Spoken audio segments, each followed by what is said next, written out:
Buenos días, Dios les bendiga. Buenos días a todos.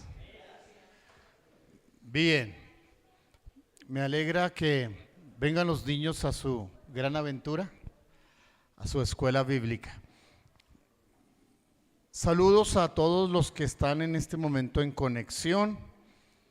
Nos alegra poder una vez más reunirnos y juntos buscar al Señor y honrar su nombre. Quiero que en su Biblia invitarlo para que busquen primer libro de Samuel capítulo 17, primer libro de Samuel capítulo 17, y vamos a hablar una vez más sobre la historia de esa batalla tan irregular entre un pequeñito y un grandulón llamado Goliat. Creo que conocemos bastante acerca de esa historia y todavía hay más para mencionar al respecto. Nos dio alegría a algunos que somos aficionados a algunos deportes. El viernes pasado se repitió la historia entre David y Goliat. Un pequeñito boyacense tuvo que enfrentarse a un francés experto de muchos años de ganando sus premios y demás, y estaba un poquito enojado el ciclista francés porque ante el pequeñín colombiano tuvo que aceptar la derrota. Y pues por supuesto que los colombianos celebramos en el Giro de Italia una victoria por la hazaña de ese pequeñito. No es común, lo normal es que el grandulón venza al pequeño. Y pues no, mi idea esta mañana no es hablar contra los que son de estatura grande ni favorecer a los pequeños, no se trata de eso. Pero la historia de David y Goliat, que hablamos de esa gran diferencia entre el uno y el otro, nos seguirá dando una y otra vez reflexiones importantes, reflexiones. Ahora, no fue solo la guerra de Saúl o la guerra de Israel. La verdad es que en esa guerra estaban comprometida toda la nación de Israel. Escuche esto, en esa guerra que estaba planteada entre esos dos ejércitos, los filisteos con su representante, el grandulón, el bobaricón ese, Goliat, bien grande, ¿sí? Bien grande, y el pueblo de Israel. Lo que estaba planteando Goliat es que la nación o el ejército que perdiera obligaba a que toda la nación se volviera esclava de ellos, ¿no? De los filisteos. Me detengo un momento antes de leer. Recuerden que ya el Señor muchos años antes había actuado para liberar a Israel de Egipto, una gran potencia. Otra vez entre Israel y Egipto, una gran diferencia como Goliat y David. Pero una vez más fue un pequeñito el que llegó a salvar a Egipto, porque Egipto no contaba con que vendrían los 7 años de las vacas flacas y que iba a haber una hambruna tal. Y fue un pequeñito José el que, usado por Dios, prácticamente produjo una seguridad sobre el pueblo de Egipto. Luego entonces Egipto los esclaviza y demás, pero Dios los liberta. Y la idea de Dios es que el pueblo de Israel no vuelva a la esclavitud. Así como el plan de Dios es que usted y yo y cada uno de nosotros que le conocemos seamos libres de la esclavitud. Así que tenemos esta mañana que hablar un poquitico respecto a cómo destruir ese gigante. Quiero que me sigan la lectura de algunos versos de primera de Samuel capítulo 17. Voy a leer desde el verso 11, lo motivo para que usted lea el completo el capítulo en casa una vez terminemos en esta semana. Oyendo Saúl, escuche esto, oyendo Saúl y todo Israel estas palabras del filisteo, de ese grandulón, porque para hablar sí era bueno. ¿Sí? Es como bueno, digo otro día eso. Oyendo eso, se turbaron y tuvieron gran miedo. Desde el rey a todo el ejército se turbaron y estaban temblando. David, verso 12, y David era hijo de aquel hombre efrateo de Belén de Judá, cuyo nombre era Isaí, el cual tenía 8 hijos, y en el tiempo de Saúl, este hombre era viejo y de gran edad entre los hombres. Y los 3 hijos mayores de Isaí, es decir, hermanos de David, habían ido para seguir a Saúl a la guerra. Y los nombres de esos 3 hijos que habían ido a la guerra eran Eliab, el primogénito, Abinadab, el segundo, y el tercero Sama. Esos 3 hermanos de David. Verso 14, David era el menor. ¿Quién era David? El menor, el más pequeño. Siguieron pues los 3 mayores a Saúl, pero David había vuelto y dejado a Saúl para apacentar las ovejas de su padre en Belén. Venía pues aquel filisteo, verso 16, por la mañana y por la tarde, y así lo hizo durante 40 días. Ya vamos a tener unos detalles de, a ver, ¿se están amenazando solamente o si se van a cascar o no? ¿Qué es lo que van a...? Pero allí están amenazándose un ejército frente a otro. 40 días este grandulón saliendo por la mañana y por la tarde y diciendo lo que él quiere, groserías y demás, y hablando contra el pueblo de Dios. Mire, vayamos al verso 24. Salte al verso 24, por favor. Dice, y todos los varones de Israel todos los varones de Israel que veían a aquel hombre, huían de su presencia y tenían gran temor. Y cada uno de los de Israel decía, ¿no habéis visto aquel hombre que ha salido? Él se adelanta para provocar a Israel.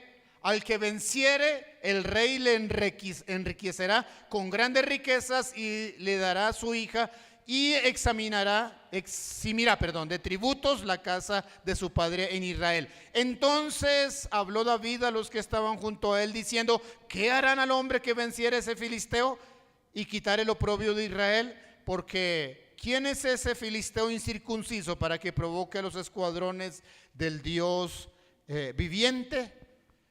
Allí está tratando de entrar en escena David. Bien, es particular este relato porque suena un poco así como gracioso que haya 2 ejércitos ahí listos para enfrentarse, pero pues que no hay quien tome la decisión para armar el bonche.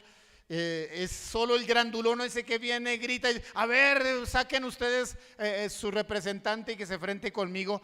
Pero pues claro, ¿quién de Israel quería salir a enfrentarlos si triplicaba en fuerza y en estatura y hasta de ser bobo también lo triplicaba a David?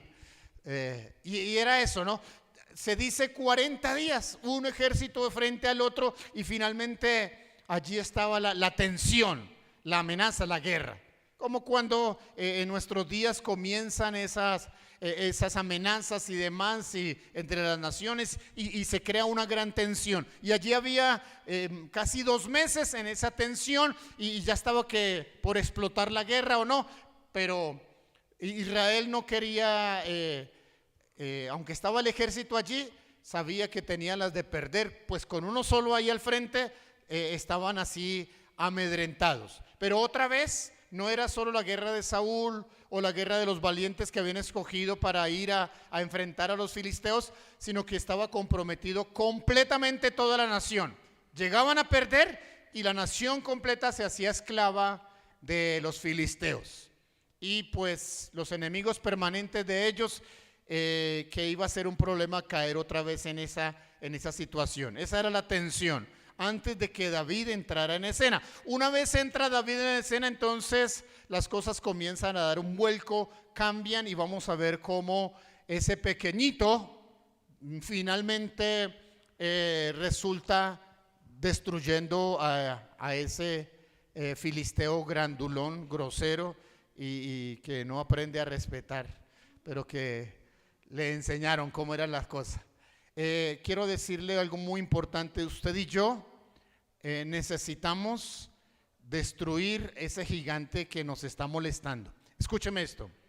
Cuando yo hablo de gigante, no me estoy refiriendo a esa gripa que a veces aparece, o a esa dificultad que a diario se nos presenta, o que se me pasó el Transmilenio y tengo que esperar otro. Eso no es un gigante, eso no es problema, eso es lo normal a diario, con las cosas que a diario tenemos que lidiar. No, cuando hablamos de destruir el gigante, me estoy refiriendo a aquella cosa, aquella situación que se le volvió a usted un problema serio.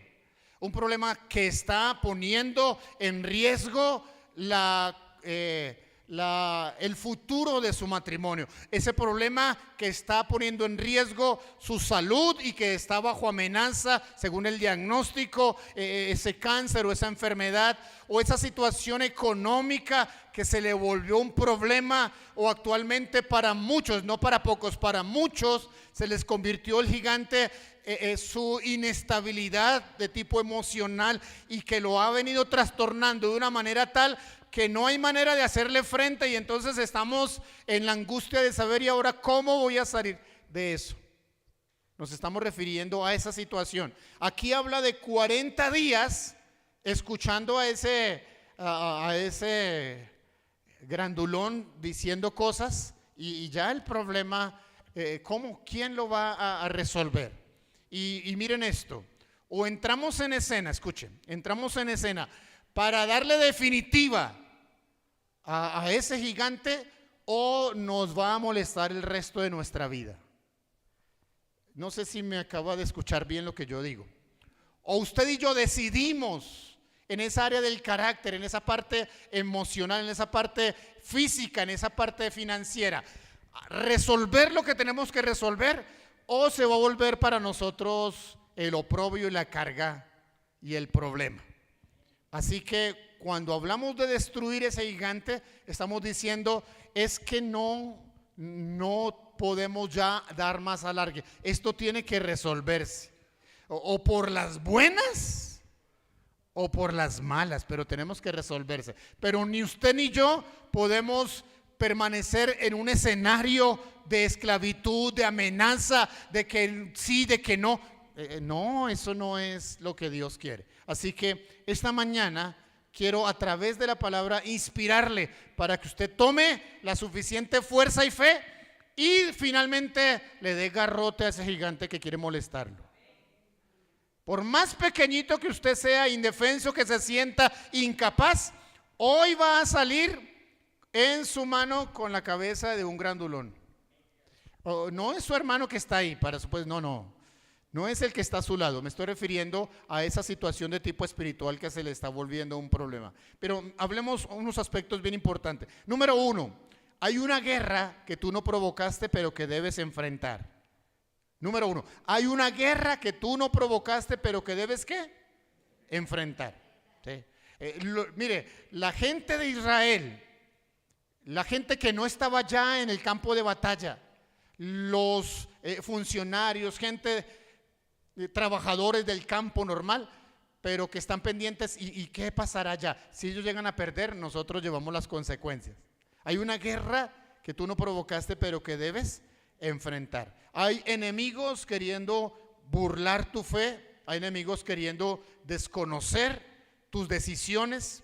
Cuando alguien, escúcheme eso, cuando alguien toma la determinación de hacer lo que es correcto, de vivir en la justicia, pues tendrá a su contra aquellos que hacen lo contrario, que viven en la injusticia. Cuando alguien decide, yo voy a hacer lo correcto en mi trabajo, en mi empresa donde vivo, y vivir en la luz, pues hay alguien que ve en las tinieblas que no le va a gustar, y entonces los va a tener como sus enemigos. Cuando alguien monta un negocio en cierto lugar y hace las cosas de manera correcta, y su balanza y sus precios y demás son lo que son, ¿qué pasa con los que están alrededor, que se han acostumbrado a tumbar a los otros, a quitarle al peso? Pues se incomodan de que usted haga las cosas bien, de porque usted vende más económico, y entonces siempre habrá esa puña.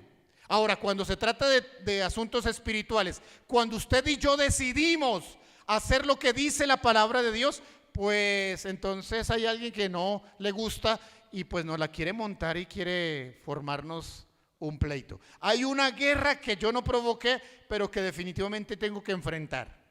Y me la va a seguir dedicando si yo no le doy su término. ¿Estamos, hermanos?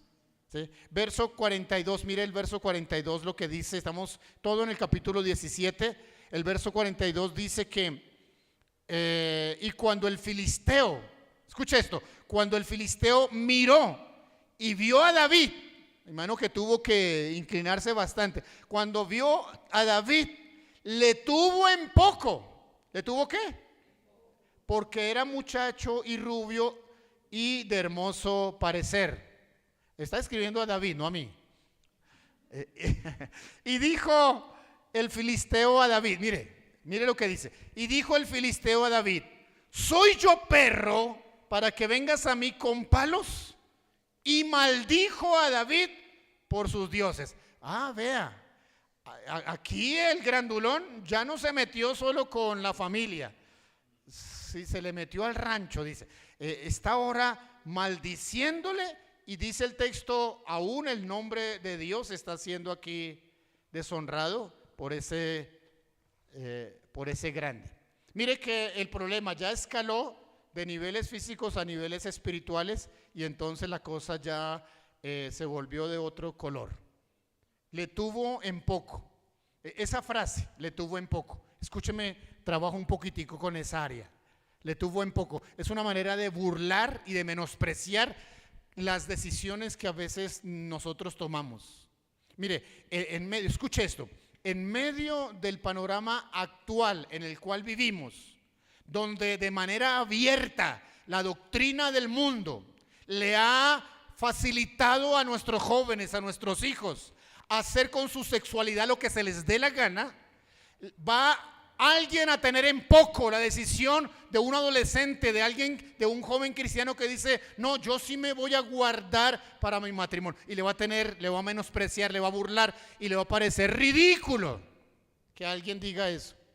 Pero usted y yo, que somos defensores y que estamos dispuestos a guerrear y dar la batalla contra el pecado, debemos insistirle a nuestros jóvenes y nuestros niños: sí vale la pena mantenerse santo y fiel y puro y alejado del pecado, porque aunque a alguno no le guste, eso agrada a Dios. ¿Me escuchó lo que acabo de decir? Si usted y yo no estamos convencidos de qué lado estamos, entonces ¿cómo vamos a enfrentar la maldad? Pero si usted y yo entendemos muy bien cuál es nuestra parte y cuál en esta guerra es nuestra función y cómo entrar en escena, entonces tenemos bien claro pues que vamos a estar contra las obras de las tinieblas. Cualquiera le puede decir a los muchachos: no hay problema, cargue en su bolso ese preservativo, y si no, entonces para eso están las clínicas para que aborten. No, usted y yo no hacemos hincapié en eso, al contrario, somos defensores. Dice que el filisteo estaba burlándose de David por verlo pequeño, por verlo, no tenía en su mano una lanza, sino un palo y una honda. Y dice: ¿qué? ¿Y es que me va a amarrar? ¿Me vio como perro o qué?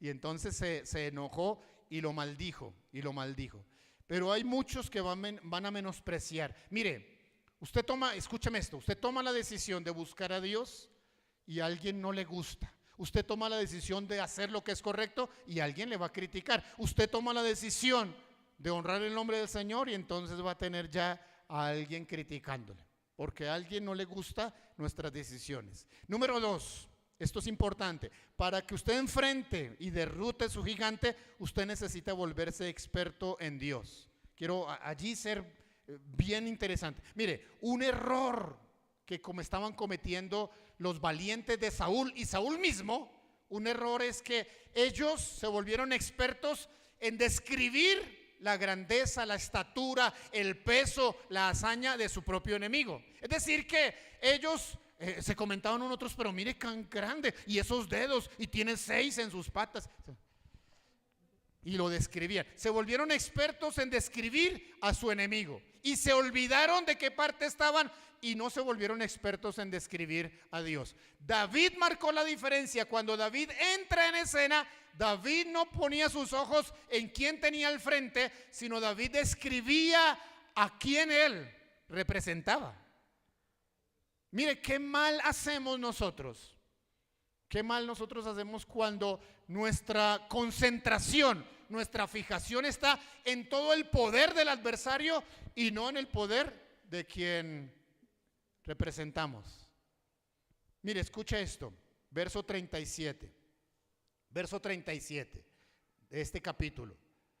Dice, añadió David, escuche la declaración que hace David, añadió David. Inclusive podemos desde el verso anterior describir un poquitico más, desde el 34. David respondió a Saúl, tu siervo era pastor de ovejas de su padre, y cuando venía un león, un oso, y tomaba algún cordero de la manada, salía yo tras él, lo hería y lo libraba de su boca, y si se levantaba contra mí, yo le echaba mano de la quijada y lo hería y lo mataba. Fuese león, fuese oso, tu siervo lo mataba, y el filisteo incircunciso será como uno de ellos, porque ha provocado al ejército del Dios viviente. Añadió David, Jehová me ha librado de las garras del león, de las garras del oso, él también me librará de ese bobo grandote, de ese filisteo. Y dijo Saúl, ve y Jehová esté contigo. ¿Qué es la descripción que hace David? Se refiere al grandote como el ¿no? Él hace un recuento. Yo ya he pasado por algunas experiencias difíciles donde he tenido que enfrentar bestias que no son así fáciles, y de su propia boca les he arrebatado cuando me han querido quitar uno de esos corderitos, uno de esos del rebaño que yo cuido. Pues este grandulón no es pan comido. Y Saúl el rey lo vio tan resuelto y tan lleno de fe, porque su concentración estaba hacia el lugar correcto. David era experto y concentrado en quién era Dios para él, y recordaba esas hazañas, y dice, si ya Dios me ha librado, Dios me va a volver a librar. Mire, si usted se concentra en describir su problema, si se concentra en describir su enfermedad, y si se concentra en hablar de que lo va a matar y de que va a hacer eso, pues usted se está volviendo experto en su propio enemigo. Pero si usted se olvida de su enemigo y se concentra y se vuelve experto, quién es Dios, cuál es su poder, cuál es su voluntad, cuál es su grandeza, entonces la cosa va a cambiar. Usted necesita volverse experto ¿en quién? En Dios. Pero escúcheme esto, para que usted se vuelva experto en Dios, no hay otra manera, que usted necesita conocer lo que dice este libro. ¿Escuchó? Esto no es místico. Esto no es que usted por la noche se acuesta y se ponga encima la Biblia. Así no le entra. Así no le entra. Usted necesita ser juicioso. La iglesia tiene espacios donde los creyentes se sientan y toman tiempo para mirar cada texto y estudiar la palabra del Señor. Así que por favor, no se vuelvan ustedes creyentes caucheros. Yo le digo creyentes los caucheros, los que solo aparecen cada domingo, cada 8 días, y eso cuando son juiciosos, y no más. No, si yo pretendo alimentarlos bien a ustedes, solo con una comida una vez a la semana, ¿cuándo se me van a nutrir bien, hermanos? ¿Cuándo van a ser expertos de Dios? Yo necesito más que eso, y ustedes necesitan más que eso. ¿Cuántas veces comen al día? 3. Bueno, de eso no hablemos ahora. De eso no hablemos ahora. Usted necesita volverse experto en Dios como lo hacía David. La diferencia entre David y el ejército, aunque David ni siquiera pertenecía al ejército, dice que por ser menor le tocaba era ir a seguir cuidando las ovejas. Pero cuando fue al campo de batalla, porque le llevaba algunas comidas, algunas cositas a sus hermanos mayores, se dio cuenta, no. Y entonces cuando él dice, yo quiero, permítame, rey, enfrentar a ese. Mire, este es tan grande y tan bobo que a donde le tire yo le casco. Pero David era un hombre de fe. David recordó que estaba y él estaba concentrado en Dios. Ahora, número 3. La estrategia del grande, del gigante, es que nosotros prestemos atención a sus palabras. La estrategia del gigante es poner nuestra atención en sus palabras. Note lo que dice el verso 8, por ejemplo. En el verso 8 dice: y se paró y dio voces a los escuadrones de Israel diciéndoles: ¿para qué os habéis juntado, puesto en orden en batalla? ¿No soy yo el filisteo y vosotros los siervos de Saúl? Escoged entre vosotros un hombre que venga contra mí. Y de ahí en adelante sigue diciendo cosas. Verso 9: si él pudiere pelear conmigo y me venciere, nosotros seremos vuestros siervos. Si yo pudiere más que él y los venciere, ustedes serán nuestros siervos y nos serviréis. Y seguía diciendo ahí cosas al respecto. El verso 16 dice: venía pues aquel filisteo por la mañana y por la tarde. Así lo hizo durante 40 días. No, pero este sonsonete sí ya. Todos los 40 días. Los expertos dicen que cuando una acción se repite 40 veces seguidas, se vuelve un hábito, se vuelve ya parte de. Usted quiere adquirir un nuevo hábito, hágalo durante 40 días seguidos para que se vuelva una práctica suya. Recuerde que una acción repetida se vuelve un hábito. Y recuerde que la suma de los hábitos se vuelve un carácter. ¿Sí?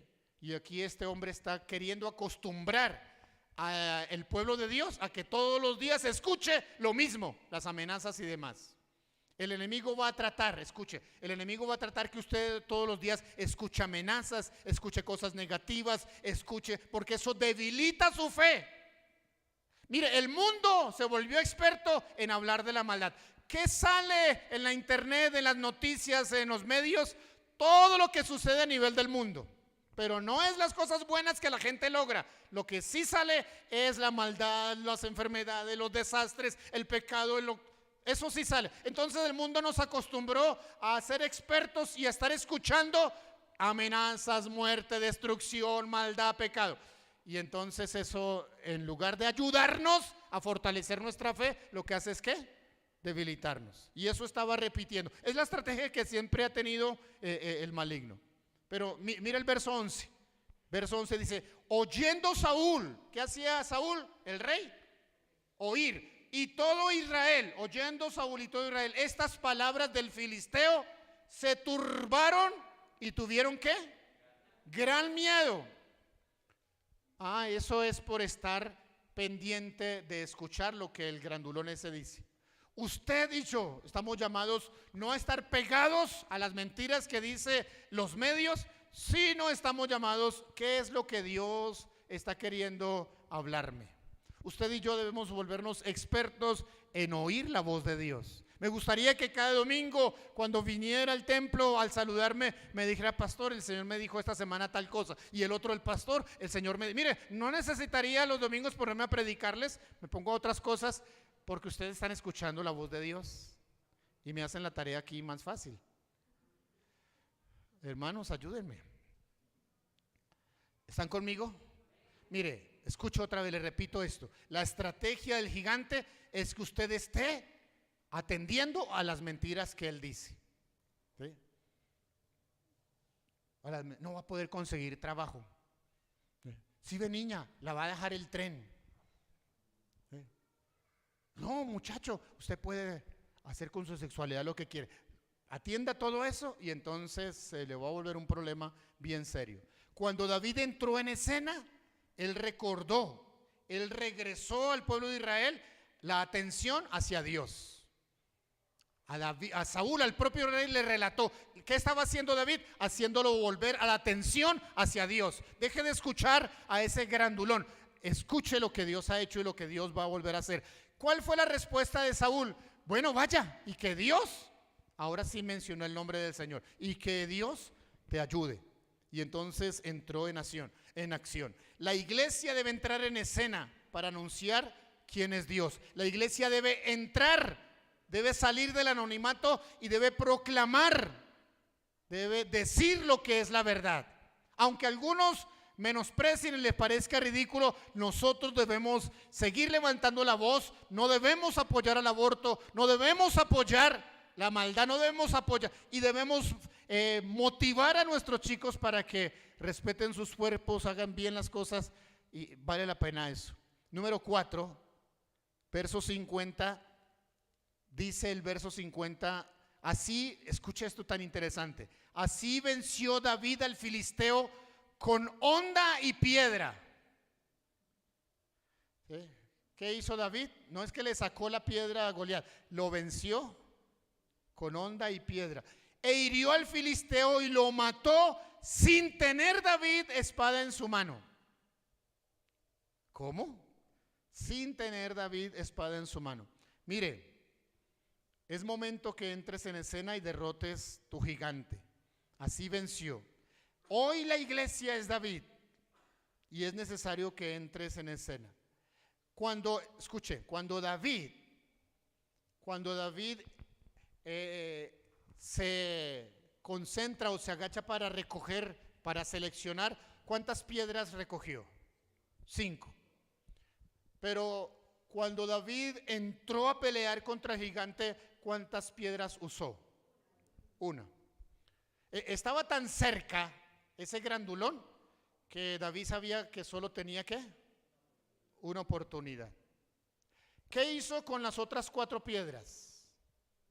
Si usted lee completo, escúcheme, si usted lee completo la historia de David, en su vida David derrotó 5 grandulones, 5 gigantes. Está registrado solo el nombre de Goliat, pero David tuvo, entre muchas guerras, que enfrentar 5 y a los 5 lo venció. Es decir, que desde el primero ya se apercibió para lo que venía hacia el futuro. David no solo fue capaz de derrotar a Goliat, ¿sí?, con un primer tiro, sino que se aseguró el futuro de su generación para que el gigante no se la montara ni a él ni a los suyos. Cuando usted y yo decidimos derrotar nuestros gigantes, estamos proféticamente cuidando el futuro de nuestra descendencia. ¿Escuchó eso? Eso es importante. Nuestras victorias ayudan a los que nos rodean. Nuestras derrotas afectan también a los que están a nuestro lado. Interesante eso. Ahora, David, sabiendo que estaba tan cerca y que tenía solo una oportunidad, todo lo que David hace es darle vuelta a esa onda y dejar que la piedra saliera. La velocidad y la dirección la encargó de Dios. Escucha esto, es interesante. Quien confía, quien quiere derrotar, quien entra en escena, él hace la parte que le corresponde, pero deja que sea Dios el que le dé la velocidad y la dirección a su ataque y va a tener victoria. Acabamos hace 2 meses con mi esposa de ya finalmente despedir nuestra tercera hija. Volvimos a quedar solitos como hace 30 y... Menos mal que no está aquí para que... ¿Cuántos que son? 36, ¿sí? 36 años. Hace 36 años comenzamos una historia de nuestro matrimonio. No estos. Ustedes me están ayudando, ¿verdad? Y comenzamos los dos y después de 36 años volvemos a quedar los dos. Pero interesante que lanzamos 3 piedras y las 3 han dado en el blanco. ¿Sí? Han dado en el blanco, no nos hemos equivocado. Discipulamos, formamos, hicimos el trabajo con nuestros hijos. Y cuando fue el momento de lanzarlos, los lanzamos en fe. Pero Dios les dio la velocidad y la dirección necesaria para dar en el blanco. Y después de 36 años celebramos, no hemos hecho las cosas mal. Lo hemos hecho bien, dimos donde teníamos que dar y Dios nos ha ayudado a hacerlo. Así que usted haga su parte, Dios va a hacer lo que usted no puede hacer. Usted haga lo que le corresponde, Dios le va a dar dirección, Dios le va a dar la velocidad necesaria a ese actuar fe de suyo y va a derrotar esa enfermedad, va a derrotar ese problema, va a derrotar aquello que se le volvió un grándulo. No lo deje crecer más. No lo deje crecer más. Solo hay una oportunidad, pero hágala